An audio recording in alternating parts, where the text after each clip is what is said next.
Right, how's it guys? This is Cold Blooded and I'm coming at you with another Dota commentary. Just some bad news at the moment. Well, I don't think it's bad news for you, but it's bad news for me. I am currently sick, so apologies if I don't think I'm as enthusiastic or whatever as I need to be.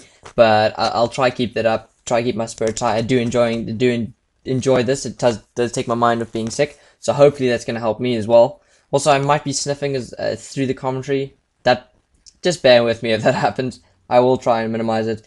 And while Ian sits here with his cup of tea and whatever he drinks in it, drinks with his tea and gets relatively pissed on camera, I am in fact drinking a lethal combination of vitamin C and sort of aspirin. So hopefully that'll kick whatever's bugging me in the face and get it out my system relatively soon. So, today we are going to be watching a game between Nirvana China and CA as part of the Esports Champions League. That's going to be really interesting to see. I don't know what's up with my Warcraft at the moment, just taking its sweet ass time. But anyway, so it's going to be really interesting to see. CA obviously not nearly as well known as Nirvana CN, but regardless, it's going to be pretty cool. It's going to be a pretty cool game. We're going to see the sort of Asian style of Dota that we haven't been seeing at the moment. Most of my recent games I've been doing has been of the Cup of Nations, the MYM Cup of Nations. Just with regards to that, I did do a recent commentary against two commentaries. Both of them between France and Greece. One I did a relatively short shoutcast with an amazing Wisp Pudge combination. I suggest you check that out because it will rock your world. And then the second one I did, shout out to Infinite Gaming. I did a commentary with him, thoroughly enjoyed it. First dual commentary I've actually ever done. And I'm definitely going to be aiming to do some more with him, or with some other casters. So if you guys want to do a commentary duel with me, please just get a hold of me. I'm really keen to do it. Really enjoy it. Also, you know, it makes it a lot less sort of individual doing this whole commentary thing, and I'm really interested to see what's going on there. So just looking at the quick teams today, we have Nirvana being Summer, which is Banana. We have Heo, GYY, which I believe is Neo. We have DGC, obviously DGC being DGC, which is why CA, in case you were wondering, has just banned the Enigma. And we have SJQ, which is Crystal, on Nirvana. And then we have, I actually don't know the names of the people in CA. I do know that there's CA, PPP, DICE, Fizz, Para, and CU. I do know that CU is an insane Invoker player. Probably because he's Asian, but that's not the point. So he's an insane Invoker player. And that's definitely why Nirvana has banned it. Nirvana also banning the Doomring, a very standard ban. Not so sure about how effective Doomring has ever been. If you guys have an example of where a Doomring has been effective and completely won a game due to his solo mid, please point that out to me, because I have yet to see one. In fact, I'm pretty sure in every game I've seen a carry Doomringer, it hasn't worked. So I'm not so sure how effective Doomring is. I think a lot of the professional players are just super scared of his ulti, which I agree is why you should be scared of his ulti, and it's worthwhile banning it against that. But maybe the role that Doomring has been played in games from a carry should maybe be changed to some sort of tank, tri-lane, nuker sort of idea. I don't know, I'm just throwing out ideas here. It might be the combination of aspirin and vitamin C that I'm taking that's causing me to say this. Other interesting bans here, we do have the AO being banned, very standard ban here, as well as the Weaver being banned, just because she's one agility hero with really high with higher survivability and really good pushing power and you know, chasing and killing power. So it's a really good ban there. Anyway, A just being a standard ban. If you haven't seen why A is effective, I suggest you go watch any game with sort of Vigos or Playmate playing AA. It's just ridiculously how good that hero is played by the pro players. And Batrider being the last ban, maybe because CA wants to solo mid an SF. I'm not so sure that's the case, because they probably would have first picked them, but Batrider just being a really well played hero in the recent games. We didn't see him being played that much, but teams have started to realize how effective he is and how effective he can be, and have definitely incorporated into the gameplay of recent, and that's why we're seeing him being picked more and banned more in the recent stages. Picks from CA here, looking relatively standard. I mean, the bans are relatively standard. This is China, this is Asian Dota. The bans and picks are probably going to be relatively standard compared to, you know, maybe some differences in European Dota that we see. Asian Dota versus European Dota obviously have their differences, but I think that's one of the differences between the two. So CA picking up the Vengeful Spirit, best support hero in the game. Windrunner, just a really good hero all around. Lots of survivability, lots of good damages, lots of good disable. A really useful hero. Veno being picked up here. I'm not sure how Veno is going to be played. He might be played as a support hero. Veno ward support hero, just to picking him up for his ultimate and his slow and his ward. Really nice to see. King J's Veno is just a really good example of how Veno can be played. But we've also seen Happy Feet Jules.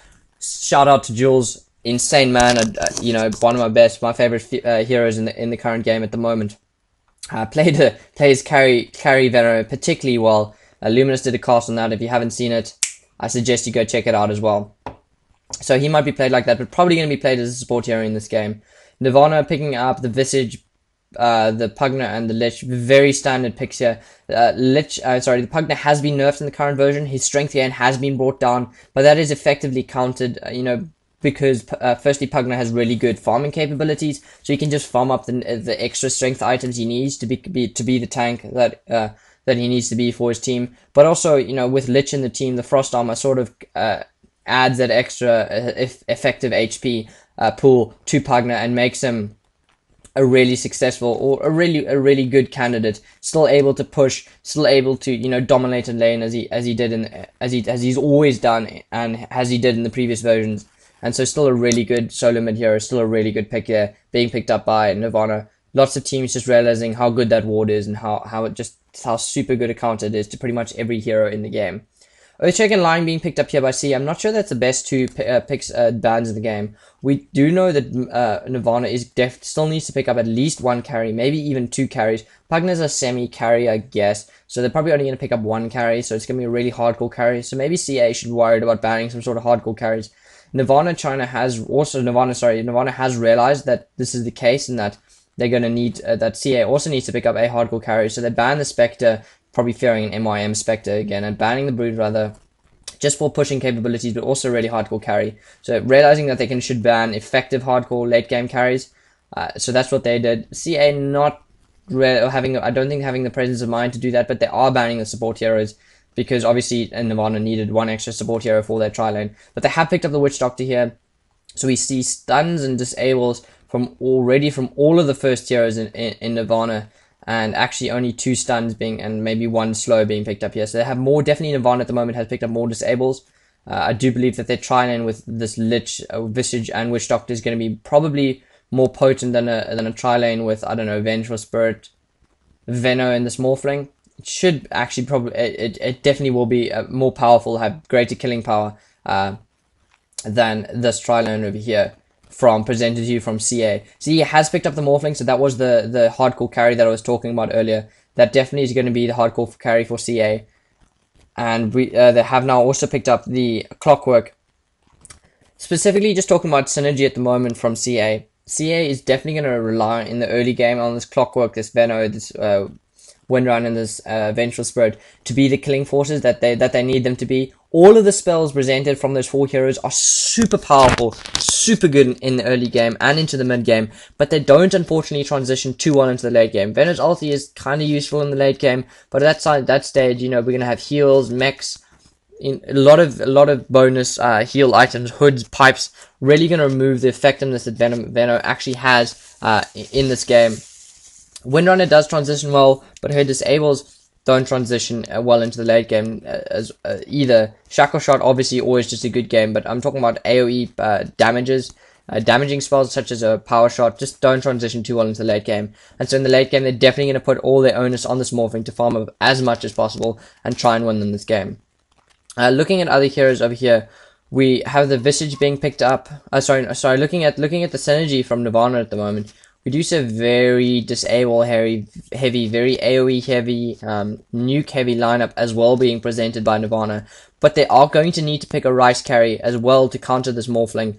Morphling probably going to pick up a Medusa. Nirvana here have been renowned for their Morphlings, for their Medusa. But Medusa is really the one carry that can actually compete against a Morphling into the late game. On the same tier, both rely a huge amount of farms. Both in the late game have very high survivability. Both have escaping spells. Both are able to farm up particularly well. I do place the farming favorably in terms of Medusa, just simply because she's got Split Shot and the Mystic Snake So she will be able to farm up more, but I think she's probably the only carry. Yes, they did pick her the Medusa up, but she's probably the only carry who can transition really well into the late game and to be able to compete against the Morphling. And in a similar way that CA has these 4 early game heroes and relying on the Morphling to farm up into the late game, the same thing can be said for Nirvana. This Pugna, Lich, Visage, and Witch Doctor all really good in the early game and in the mid game, but in the late game their AoE spells don't become so effective. Yes, this Pugna's Ward and Life Drain are effective and the Lich's ulti, but apart from that, they are particularly mid-game, early mid-game heroes, and so also going to be relying heavily on this Medusa to farm up as much items as she can and as quickly as possible.